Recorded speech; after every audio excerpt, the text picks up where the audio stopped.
Hamwe na arĩa maraikirio ngono nĩ atumia erĩ arĩa kũratuĩka nĩ amwe a arĩa mendagia bangi gĩcigo-inĩ kĩu.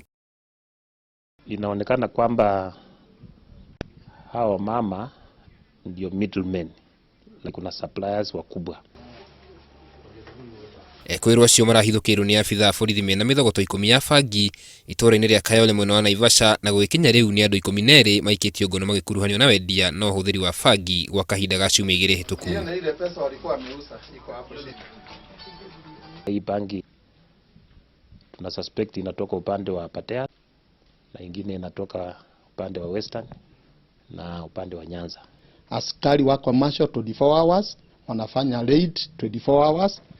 Kwa hivyo nataka kueleza wana bahati, tutaendelea na kuachika na kuwapeleka kotini. Komishina wa sub-county ya Naivasha niwe Isaac Masinde augĩte bangi no ĩkuruhanio na ũhoro wa mathukuru gũcinwo, akiuga bangi rĩu ĩkinyĩte nginya mathukuru-inĩ icigo ngũrani. Tumetangaza vita kali sababu vijana wameharibika, nyumba zimefunjika, hata hizi strikes mnaona zinafanyika kwa shule ni kwa sababu ya bangi.